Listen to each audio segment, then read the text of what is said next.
दोस्तों, आपका फिर से स्वागत है हमारे चैनल ज्ञान गंगा में। आज हम फिर से एक और नई कहानी आप लोगों के बीच लेकर आए हैं, तो जल्दी से सब्सक्राइब कर लें और बेल आइकन को प्रेस कर दें। कहानी शुरू करते हैं। बात भगवान राम के जन्म से पहले की है, जब भील आदिवासी कबीले के मुखिया आज के घर बेटी पैदा हुई थी। उसका एक नाम श्रमणा और दूसरा नाम शबरी रखा गया। शबरी की माँ इंदुमती उसे खूब प्यार करती थी। बचपन से ही शबरी पशु पक्षियों की भाषा समझकर उनसे बातें करती, और जब शबरी की माँ उसे देखती तो कुछ समझ नहीं पाती थी। कुछ समय बाद एक पंडित ने शबरी के परिवार को बताया कि वो आगे चलकर सन्यासी बन सकती है। इस बात का पता चलते ही शबरी के पिता ने उसका रिश्ता तय कर दिया। जैसे ही शादी का दिन नजदीक आया, शबरी के घर वालों ने खूब सारी बकरियां और अन्य जानवर घर के पास लाकर बांध दिए। एक दिन शबरी का माँ जब उसके बाल बना रही थी, तो उसने माँ से पूछा, इतने सारे जानवर हमारे घर क्यों लाए गए हैं? माँ ने जवाब दिया, बेटी, तुम्हारा विवाह होने वाला है, इसलिए हम लोगों ने इनका इंतजाम बलि के लिए किया है। तुम्हारी शादी के दिन ही बलि प्रथा होगी और फिर इनसे स्वादिष्ट भोजन बनाकर सबको परोसा जाएगा। ये सब सुनकर शबरी दुखी हो गई। काफी देर तक शबरी ने उन जानवरों को आजाद करने के बारे में सोचा। सोचते सोचते शबरी के मन में हुआ कि अगर ये जानवर यहाँ नहीं होंगे तो इनकी बलि रुक सकती है। ऐसा नहीं हुआ तो मेरे घर से कहीं चले जाने पर ही यह बलि रुकेगी। जब मैं ही नहीं रहूंगी तब न विवाह होगा और न ही बलि प्रथा। इससे मासूम जानवर बच जाएंगे। इसी सोच के साथ जानवरों को रखी गई जगह पर शबरी पहुंची। उसने सोचा कि उन्हें खोल देती हूँ, लेकिन वो ऐसा नहीं कर पाई। उसके बाद शबरी जंगल की तरफ भागने लगी। भागते भागते शबरी ऋषिमुख पर्वत पहुंच गई। वहां करीब 10,000 ऋषि रहा करते थे। शबरी को लगा कि वो भी इसी जंगल में किसी तरह ऋषि मुनियों की सेवा करके अपना जीवन जी लेगी। वो चुपचाप उसी जंगल में एक हिस्से में किसी तरह से रहने लगी। शबरी रोजाना ऋषि मुनियों की झोपड़ी के आगे झाड़ू लगाती और हवन के लिए लकड़ियां भी लाकर रख देती। ऋषि मुनियों को समझ नहीं आ रहा था कि जंगल में उनके काम अपने आप कैसे हो रहे हैं। एक दिन शबरी को किसी ऋषि ने देख लिया।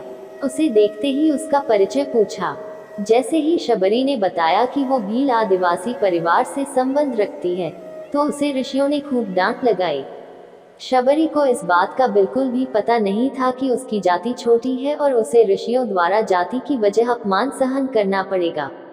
इतना सब होने के बाद भी शबरी हर ऋषि मुनि के दरवाजे पहुंचती और उनके आंगन में झाड़ू लगाकर उनसे गुरु दीक्षा देने के लिए कहती। हर कोई शबरी को उसकी जाति की वजह से अपने आश्रम से भगा देता था। ऐसा होते होते काफी समय बीत गया। उसके बाद शबरी मतन ऋषि की कुटिया में पहुंची। वहां पहुंचकर मतन ऋषि को शबरी ने बताया कि वो उनसे गुरु दीक्षा लेना चाहती है। उन्होंने खुशी खुशी उसे अपने गुरुकुल में रहने दिया और भगवान से जुड़ा ज्ञान देते रहे। शबरी ने भी अपने गुरु मतन ऋषि की सेवा करने में कोई कसर नहीं छोड़ी। वो गुरुकुल के भी सारे काम करती थी। शबरी से खुश होकर मतन ऋषि ने उसे बेटी मान लिया था। समय के साथ मतन ऋषि का शरीर बूढ़ा हो गया। उन्होंने एक दिन शबरी को अपने पास बुलाया और कहा, बेटी, मैं अपना देह त्यागना चाह रहा हूँ। बहुत साल हो गए इस शरीर में रहते रहते। शबरी ने दुखी मन से कहा, आपके ही सहारे मैं इस जंगल में रह पाई हूँ। आप ही चले जाएंगे तो मैं जीकर क्या करूँगी? आप अपने संग मुझे भी ले जाए, मैं भी देह त्याग दूंगी। मतन ऋषि ने जवाब दिया, बेटी, तुम्हें चिंता करने की जरूरत नहीं है। राम तुम्हारी चिंता करेंगे और ध्यान भी रखेंगे। शबरी ने राम का नाम सुनने के बाद पूछा, वो कौन है और उन्हें मैं किस तरह से ढूंढूंगी? मंतक ऋषि ने बताया, राम कोई और नहीं भगवान है। वो तुम्हें सारे अच्छे कर्मों का फल देंगे। तुम्हें उन्हें ढूंढने की कोई जरूरत नहीं है। वो एक दिन खुद तुम्हें खोजते हुए इस कुटिया में आएंगे और तुम्हें उनके हाथों ही मोक्ष मिलेगा। तब तक तुम इसी आश्रम में रहो। इतना कहते ही मंतक ऋषि ने अपना शरीर त्याग दिया। शबरी के मन में मंतक ऋषि के जाने के बाद से एक ही बात थी कि भगवान राम स्वयं उससे मिलने आएंगे। वो रोज भगवान राम से मिलने के लिए बाग से अच्छे अच्छे फूल लाकर पूरा आश्रम सजाती और भगवान के लिए बेर तोड़कर लाती।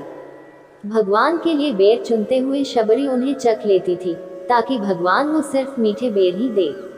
रोजाना शबरी इसी तरह भगवान के दर्शन की आस में फूल और बेर इकट्ठा करती रहती थी। इसी तरह इंतजार में कई साल बीत गए। शबरी का शरीर एकदम वृद्ध हो गया। एक दिन आश्रम के पास के ही तालाब में शबरी पानी लेने के लिए गई। तभी पास के ही एक ऋषि ने उसे अछूत कहते हुए वहां से भागने के लिए कहा और एक पत्थर मार दिया। वो पत्थर जब शबरी को लगा तो उसे चोट लगी और खून बहने लगा। बहते हुए खून की एक बूंद उसी तालाब के पानी में गिर गई। तभी पूरा तालाब का पानी खून में बदल गया। ये सब होता देखकर ऋषि ने शबरी को ही डांटा और कहा कि पापीन, तुम्हारी वजह से पूरा पानी खराब हो गया। रोज ऋषि उस पानी को साफ करने के लिए अपनी कई तरह की विद्याओं का इस्तेमाल करते। कई सारे जतन करने के बाद भी कुछ नहीं हुआ। फिर उन्होंने गंगा जैसी कई पवित्र नदियों का जल भी उस तालाब में डाला। फिर भी तालाब का पानी साफ नहीं हो पाया और वो खून जैसा ही रहा। कई सालों तक तालाब के पानी को साफ करने की कोशिश के बाद भी कुछ काम नहीं आया, तो ऋषि ने थककर सब कुछ छोड़ दिया। इस घटना के कई सालों के बाद भगवान राम अपनी पत्नी सीता के हरण के बाद उन्हें ढूंढते हुए उसी तालाब के पास पहुंचे। ऋषि मुनियों ने उन्हें पहचान लिया। भगवान को वहां देखकर ऋषियों ने तालाब का पानी साफ करने के लिए भगवान को अपने पैर उसमें डालने के लिए कहा, लेकिन पानी जैसे का तैसा ही था। ऋषि मुनियों ने भगवान से भी कई अन्य जतन करवाए, लेकिन वो पानी जस का तस खून जैसा ही रहा। तब भगवान ने ऋषियों से पानी के रक्त में बदलने की कहानी पूछी। तब ऋषि ने शबरी को पत्थर मारने वाली सारी बात बता दी। उसके बाद कहा कि वो महिला ही अपवित्र है, छोटी जात की है, इसलिए ये सब हुआ है। उसी वक्त भगवान राम ने कहा, ये सब आप लोगों के खराब वचनों से हुआ है। शबरी को इस तरह के शब्द बोलकर आप लोगों ने उसे नहीं बल्कि मेरे दिल को घायल किया है। इसी घायल दिल के रक्त का प्रतीक ये तालाब का लाल पानी है। आगे भगवान राम बोले, कहाँ है वो माई, मैं उनसे मिलना चाहता हूँ। तब तक शबरी उसी तालाब के पास पहुँच जाती है। इस दौरान शबरी के पैर को ठोकर लगती है और कुछ धूल उस तालाब में गिर जाती है। तभी सारा पानी साफ हो जाता है। भगवान सबसे कहते हैं कि देखिए, आप लोगों ने क्या कुछ नहीं किया, लेकिन पानी साफ नहीं हो पाया। अभी सिर्फ इनके पैर की थोड़ी सी धूल ने ही तालाब का पानी साफ कर दिया। भगवान राम को शबरी पहचान चुकी थी। उन्हें प्रणाम करके शबरी ने कहा, भगवान आप मेरे साथ कुटिया में चलिए। भगवान भी खुशी खुशी शबरी के साथ चल पड़े। फूलों से शबरी ने भगवान राम का स्वागत किया। वो सीधे बेर तोड़ने के लिए बाग गई और चक चक कर उनके लिए बेर लेकर आई। उन्होंने बड़े ही प्यार से भगवान राम और उनके भाई लक्ष्मण को बेर दिए। भगवान राम ने भी उतने ही प्यार से उन बेर को खाना शुरू किया। तभी बेर देखकर मुंह बनाते हुए लक्ष्मण ने कहा, भैया ये बेर जूठे हैं, इन्हें आप कैसे खा सकते हैं। भगवान ने जवाब दिया, लक्ष्मण ये जूठे नहीं बल्कि बहुत मीठे हैं। शबरी माई हम सबके लिए ये बहुत प्यार से तोड़कर लाई हैं। इतना कहकर भगवान राम प्यार से उन बेर को खाने लगे। भगवान ने जाते हुए शबरी माई से कहा, आप मुझसे जो चाहे वो मांग सकती हैं। शबरी ने उन्हें कहा, मतन ऋषि के कहने पर मैं आज तक सिर्फ आपके दर्शन करने के लिए जी रही थी। अब आप मुझे मोक्ष प्रदान कीजिए। मैं अपना शरीर आपके सामने ही त्यागूंगी। उसी वक्त शबरी ने अपना शरीर त्याग दिया। भगवान राम ने अपने हाथों से उनका अंतिम संस्कार किया और सीता माँ की खोज में आगे बढ़ गए। इस तरह से ऋषि मतन की बात सच साबित हुई और शबरी को भगवान राम के दर्शन भी हुए। तभी से भगवान राम को शबरी के राम भी कहा जाने लगा। कहानी से सीख, सच्ची श्रद्धा हो तो भगवान के दर्शन जरूर होते हैं।